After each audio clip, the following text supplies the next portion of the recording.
You think you're making decisions, but your brain already decided before you even became aware.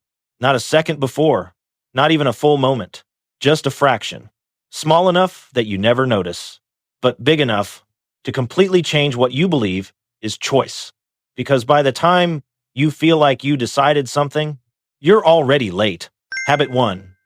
The prediction gap. You don't experience reality in real time.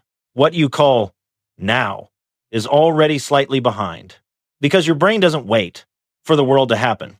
It predicts what's about to happen and then shows you a version of it that feels complete, smooth, continuous, seamless, like nothing was missing, like you were always there, always in control.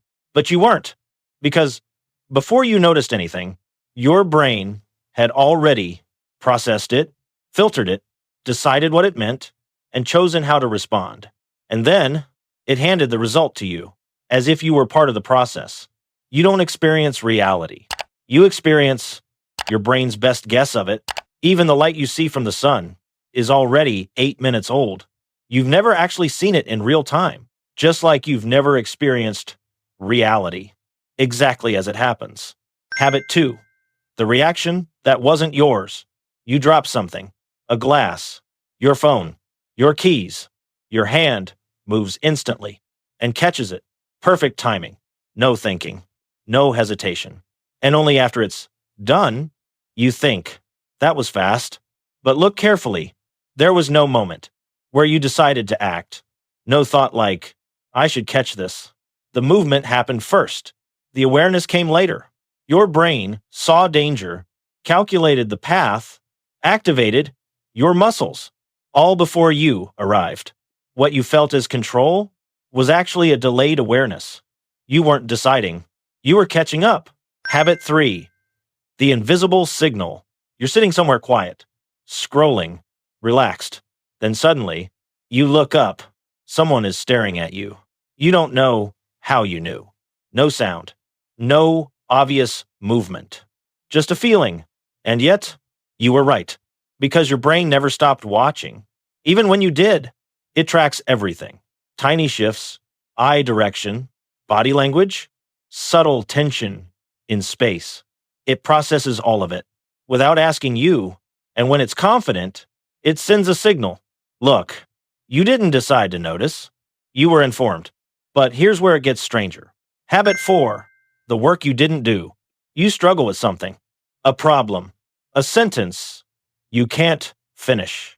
You think about it for hours. Nothing works. You get frustrated. You stop. You go to sleep. And the next day, the answer is just there. Clear. Simple. Obvious. Almost embarrassing. How easy it feels now. But you didn't solve it consciously. Your brain did. While you were offline, quietly, in the background, it kept working, replaying information, testing connections, rearranging patterns, until something clicked. And when it did, it gave you the answer. Fully formed. You didn't think your way there. You arrived late again. Habit 5. The missing journey. You walk somewhere familiar, a route you've taken hundreds of times. You arrive. You open the door, and suddenly, you realize something strange. You don't remember the walk, not clearly, no details, no moments, just the start and the end. Your body moved, your brain navigated, every turn was correct, every step aligned, but you weren't really there. Because once something becomes predictable, your brain takes over. It runs the script, optimizes the process, and removes you from it, not because you're careless, but because your brain decided this doesn't need you anymore. Habit 6. The emotion without a story. You smell something, a random scent, and suddenly, a feeling hits you. Strong, heavy, emotional, but confusing, because there's no clear memory, no image, no story attached, just emotion. And it doesn't ask. It doesn't wait. It arrives. Instantly. That's because your brain stores emotion differently. Some memories have context. Others don't. Some are stories. Others are sensations, stored deep, disconnected from logic. So when that signal returns, the emotion comes first, before explanation, before understanding, before you can say, "Why do I feel this?" You're already inside it. Habit 7, the signal that never happened. You feel your phone vibrate. You reach for it. You check. Nothing. No notification. No message. But it felt real because your brain expected something, a reward, a signal, a pattern it knows well. And instead of waiting, it created the sensation itself. Because your brain doesn't just react to reality, it predicts it. And sometimes it trusts its prediction more than what is actually happening. And this is where it becomes uncomfortable because now you start to see the pattern. Every reaction happens before awareness.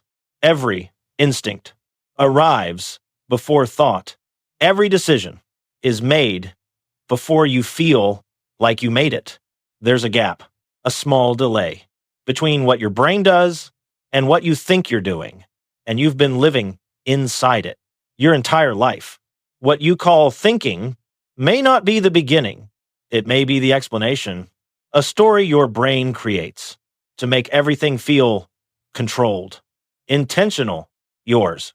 But underneath that story, your brain is constantly predicting, filtering, protecting, deciding before you even arrive. So the question changes. Not, why did I choose this? But, why did my brain choose this? Before I understood it, because your brain is not trying to make you successful. It's not trying to make you perfect. It's trying to keep you safe. Fast decisions, low effort, familiar patterns, minimal risk. That's the system. And when you really see that, something shifts. Because if your brain resists what feels unsafe, then forcing yourself harder will always feel like friction, like something inside you is pushing back. Not because you're lazy, not because you're weak, but because your brain is doing exactly what it was built to do, protect you. So instead of fighting it, what if you worked with it? What if change didn't feel like danger, but something small enough to feel safe? This frog used to think he needed more discipline, more motivation, more control. But every time he tried harder, his brain resisted harder. So he stopped trying to win against it and started designing around it. He made things smaller, safer, almost impossible to resist. One step, one action, no pressure, and something changed. Not instantly, not dramatically, but quietly. The resistance softened until one day, the things that once felt heavy no longer felt threatening. You're not behind. You're not broken. You're not lacking discipline. You've just been trying to control a system that was never designed to be forced. Your brain is always deciding first. The question is, will you keep reacting to it or finally start understanding it?